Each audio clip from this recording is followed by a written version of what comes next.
That's what we want. We can't go in there and do the same things because that fight went 12 rounds. We want to get this kid out of there. Here, training hard, preparing to beat Chris Eubank systematically November 15th. But it took me a minute to get used to Chris. You know, he's kind of unique. Again, you say he's a good fighter, he should beat Conor again.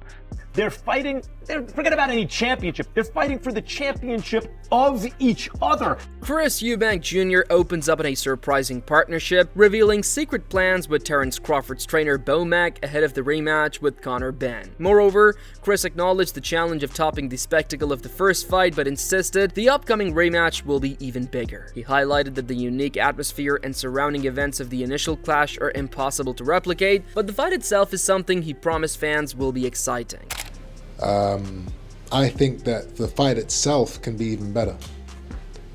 You know, everything that surrounded it, you can't replicate that again. That's a once-in-a-lifetime thing.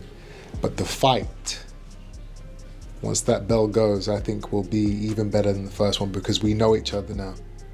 So we know the weaknesses, we know the strengths. It could be a whole new fight. Or it could be a war from round one again. You know, it's a different vibe. It's a different vibe when you fought a man for 12 rounds. Bit of respect. There is respect. There has to be.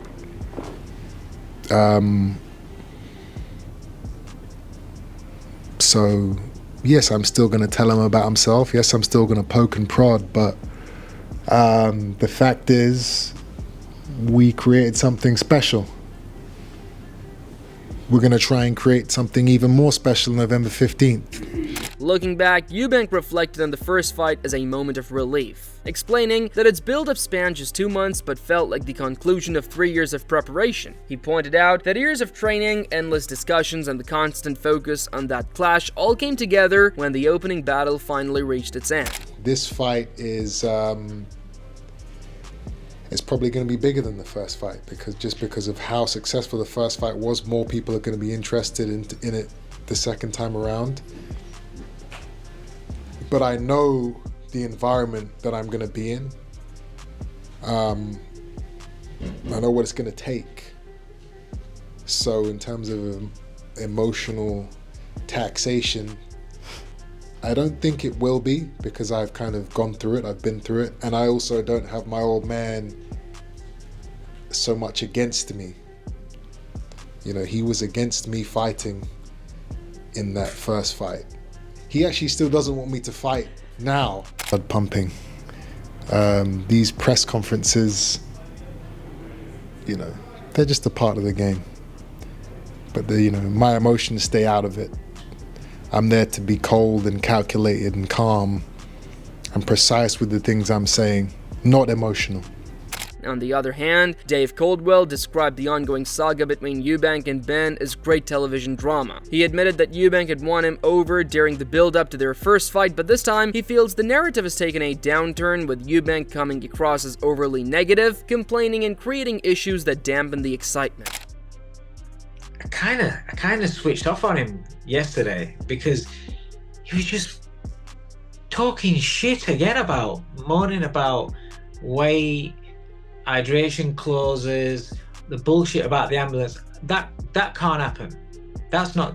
There's no way that I don't care if it's Edian, if it's Frank Warren, if it's Dana White or whoever it is. No promoter is stopping an ambulance from leaving a venue, and you know that's dangerous shit what he's saying there, because that's well out of order.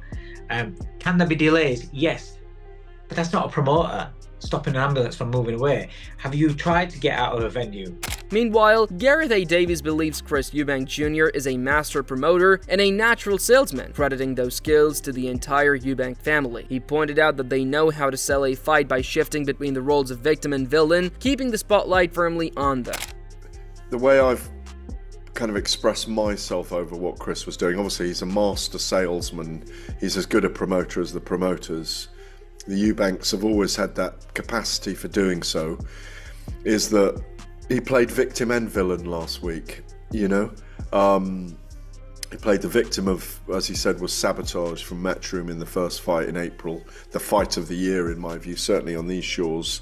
And and then, you know, played the villain with the accusations that he was making about sabotage and all of those things that he said were sabotage, like the way in the gloves, the Billy Joe Saunders being sent to his dressing room to check his hand wraps, all those kind of things, really. Furthermore, Davies noted a clear physical size disparity between the two men during the press conference. He emphasized that despite Eubank being the older fighter, the size advantage gives him a major edge heading into the contest. Davies made it clear that he is backing Eubank to secure another victory. Against, admittedly, a smaller guy, and I really noticed that at the press conference, Ben Eubank at Tottenham Hotspur Stadium, there is a huge physical disparity between the two men, and for that reason, even though Chris is nearly 9 years older, I do think that he's got major advantages going into the second fight, and I'm picking him to win again.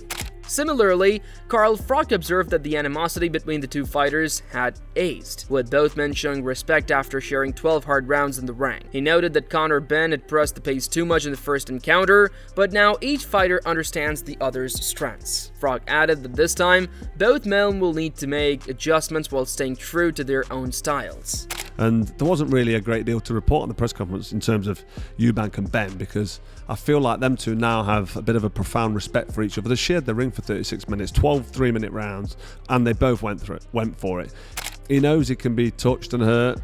Connor Benn knows he can land a big shot, and Eubank can stay in there and stay with him. And it went 12 rounds, and he lost Connor Benn. So there'll be a respect there from Connor Benn, even though he don't like the guy, or as he says, he hates him. He'll still respect Chris Eubank Jr. And I think Eubank Jr. will now respect Connor, because obviously a smaller, lighter guy gave him hell for 12 rounds, and Eubank Jr. had to pull out a career best performance to take this fight to the distance. Echoing this, Connor Benn admitted that he has respect for Eubank Jr., calling him a good fighter who gave him a tough battle in their first bout. He explained that his focus now is on training hard and preparing to systematically break Eubank down when they meet again on November 15th. Get the juices flowing a little bit? Yeah, I like the guy. He's a nice guy, he's a good fighter, and he gave me one hell of a fight. Trying to do anything, I'm just here training hard, preparing to beat Chris Eubank systematically November 15th. In addition, Ben admitted that in the first fight, his rage and anger took over, something he states he will not allow to happen again. He acknowledged that the emotion made the bout thrilling, but also left him unsatisfied with his performance, knowing he could have done better with a clearer head.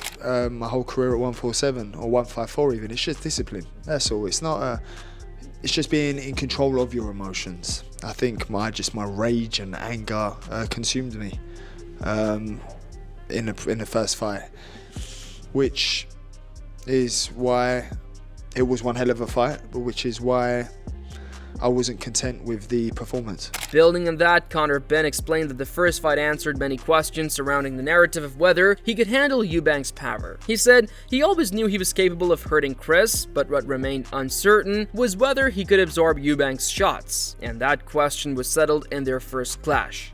Yeah, of course, always knew I could cause damage. Going up to 160, I knew I could hurt him still, based on sparring and the way I was moving and the way I was feeling.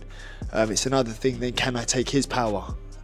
Because he probably went into the ring maybe 175, 180, so while I went in the ring at 160, or under 160. So that was the only question, is can I take his shots? More so in my head, because you're resilient and you're tough at 147 or 154, but then going up then again another weight is another challenge in itself. So, I always knew I could hurt him. There was no doubt in my mind that I wasn't going to close the show within 3 rounds. And then when I saw that I could hurt him, it was a matter of greed that stopped me from getting the finish. In addition, Carl Froch expressed his excitement for the rematch, pointing to the intensity that defined their first meeting. He noted that when the final bell rang, both fighters had proven their fitness, along with the grit and determination that kept the contest alive until the very end. I'm actually looking forward to the rematch because the first one was so exciting. I didn't think it'd be that good. I mentioned about the levels of it. I mean, the boxing skill and the quality of actually the art of pugilism kind of went out the window because of the way these two guys went at the fight. It was just Connor Benn trying to catch him with a big shot and trying to go in there and decapitate him, to use his words.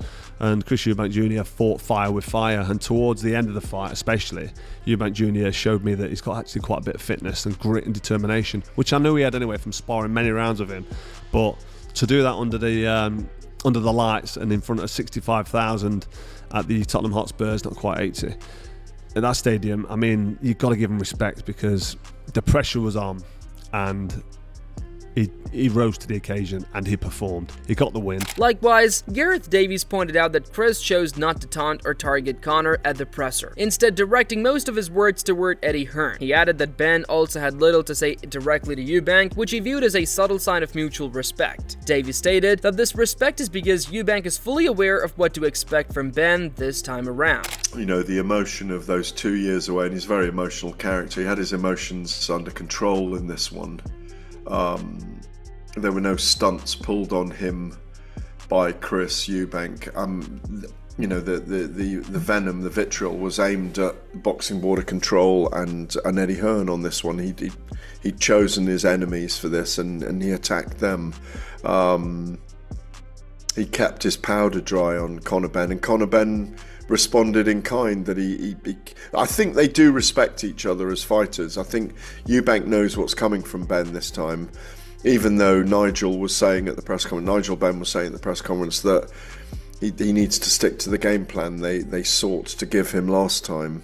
I think he's going to fight one way, which is... At the same time, coach Bomac revealed that working with Chris Eubank Jr. has been a joy, describing him as a top British fighter who comes from the lineage of a legend. He admitted it took some time to adjust to Eubank's training style, noting that he is unique in his approach since he speaks little and simply arrives at the gym ready to work.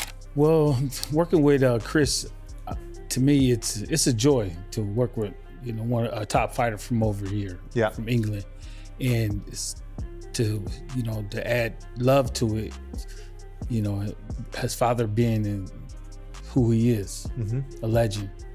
But it took me a minute to get used to Chris. You know, he's kind of unique in himself. Which one, senior or junior? Junior. Right. You know, in what way? He doesn't talk much.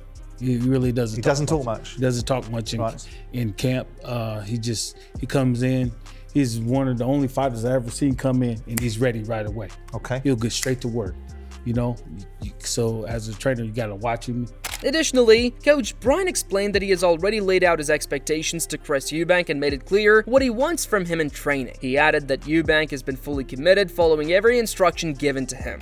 Is captain of his own ship and doesn't potentially listen to trainers. Is there any validity in that? No, we don't. I don't get that from Chris, man. Right. You know, before any fighter that I work with, I set him down and tell him what I expect out of him, and that's the first thing we did when we first had the first fight together. And he went right along with it, and we just picked up where we left off at this time. Once he gets in the gym, man, he works like, you know, like he's a world champion. You know, like he got the title, and somebody's trying to take it from him. So he works hard, you know, and he's quiet about it. Building on that, Eubank explained that teaming up with Bomac has given him strategy, direction, and a clear game plan, which is exactly what he was looking for. He stressed that repeating the same approach would not be enough after their first fight went the full 12 rounds, and this time, his focus is on delivering a decisive finish and forcing a stoppage. I think teaming up with Bomac gives me a new sense of direction, a new strategy, a new game plan, and that's what we want. We can't go in there and do the same things because that fight went 12 rounds. We want to get this kid out of there. I'm 1-0 in rematches with Bomac, soon to be 2-0. That's the goal. That's going to be the game plan. I don't want to have another 12-round fight. So if I can get him out of there, I'm going to. Just quickly. Full credit to Crawford and his team, and now his team are my team. Bomac, we have a great history together.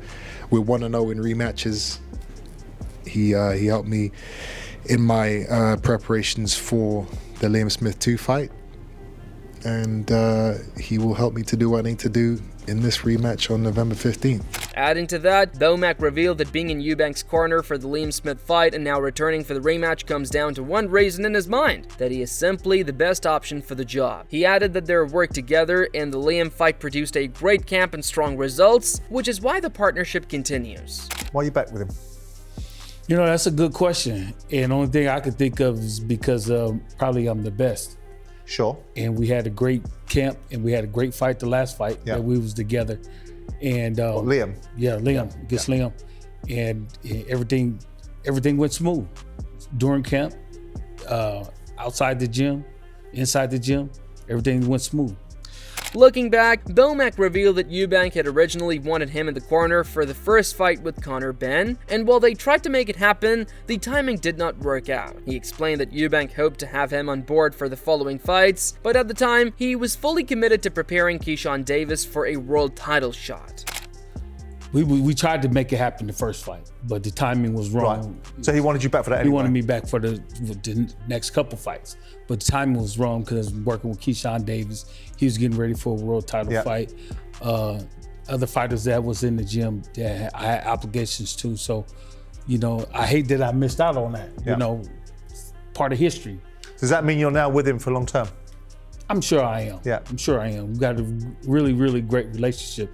Not just only with me. We got the other two trainers. You got Red Spice, you got Saul Dieguez. You know, they play a big part into training me too. Adding to that, Liam Smith stated that the rematch between Connor Benn and Chris Eubank Jr. has all the ingredients to be even better than the first. He admitted that while Eubank holds the advantages and should be favored, Benn now has a greater chance of beating him. Smith added that with so much hype surrounding the rematch, it will be interesting to see how it unfolds.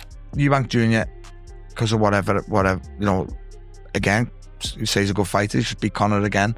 Everyone's raving about him again, so I think the rematch is a good fight, probably a better fight than I first predicted, if that makes sense. And I think Conor's got even more of a chance in the rematch. Yeah. Interestingly, Connor Benn reflected that it has taken him 25 fights to truly realize he was made for the sport and that being a fighter is who he is. I'm a fighter. I mean, listen, I've had now, 24 pro fights, 24, 25. And it's only taken me now to realise I'm a fighter. This is what I do. Like, I'm meant for this. You know, and this is my calling. This is who I am. This is what I do. You know, and I feel like, you know, when the crown's heavy, you're presented with adversity, presented with tough times. You just got to keep fighting. He added that when faced with adversity, the only option is to keep pushing forward, a mindset that continues to drive him in his career. Me sitting down and being proud of myself for overcoming the adversity, and carrying on, just keeping it going, even though times got tough, and not quitting, not folding, not folding under pressure. Just be who you are, and being at peace with that is what's given me the peace I have now. Moreover, Max Kellerman predicted that the second fight would deliver another great contest, just as the first had been a world-class battle that drew the crowd in from start to finish. Somehow even the score. Let me tell you why I do think it's going to be another great fight. I think you throw around the word great, and it was contested at a certain level. This is not Crawford and Canelo, right? Right? But it was a world-class level. Yeah. It may not have been the highest world, but it was a world-class level. Sometimes when you get, but it was a great fight. It was a great fight. It's a memorable fight. The crowd was into it. Sometimes you get a blood rivalry, like a family feud, right? I remember when Layla Ali, who had dedicated herself to boxing for years at that point, fought Jackie Frazier. They're looking for opponents because there aren't a lot of female fighters at the time that certainly the public knows. Jackie Frazier wasn't a professional boxer, but she got in shape for Layla Ali. Furthermore, he explained that when a family rivalry turns into fighters competing for pride and supremacy, it creates a special kind of intensity, and he expects this rematch to meet the same standard. 10 rounds. Jackie Frazier wasn't supposed to last 10 rounds. She fought a tough 10 rounds. Because as Larry Merchant once said about Muhammad Ali and Joe Frazier, one of my favorite boxing quotes, Larry has a lot of those, they were fighting for the heavyweight championship of each other. Wow. Chris Eubank and Nigel Benn, right? Like that British era of middleweights was so intense that when you get a family rivalry like that, Now you have Eubank and Benn. They're fighting. Forget about any championship. They're fighting for the championship of each other. Mike, I expect another great fight. Yeah, and Max, now that you mention it, though, there is more at stake this time because this was a 2-fight deal, so the rematch was always guaranteed. Adding to that, Mike Coppinger added that the rematch was inevitable regardless of the outcome of the first fight. He explained that the stakes are even higher this time, noting that if Eubank secures the win, there is a real possibility of seeing him face Canelo Alvarez next year. Yeah, and Max, now that you mention it, though, there is more at stake this time because this was a 2-fight deal, so the rematch was always guaranteed. Obviously, you'd have to make a new deal for a third fight. As you know, in boxing, it's always a lot tougher to make materialize if there is a demand for it. And if Chris Eubank wins, I think there's a good chance we see Canelo Alvarez against Eubank next year. Make a lot of sense for Canelo. Coming off the loss to Crawford, Canelo's long wanted to fight in England, or maybe you do it in Riyadh. But Eubank obviously would be into it, and you do it at 68. However, Kellerman suggested that Terence Crawford could also be in the picture for a fight with Chris Eubank Jr. if Crawford decides to continue his career. He explained that Crawford will be searching for a major name to create a big event, and if that matchup materializes, the odds would lean heavily in Crawford's favor. Terence Crawford might be, if he continues to fight, might be looking for an opponent. You need a big name to make a big event. Big market. While, for example, maybe the middleweights sort things out so that Crawford could maybe do a 2-fight deal, right? You beat Eubank, because Crawford would be heavily favored, right?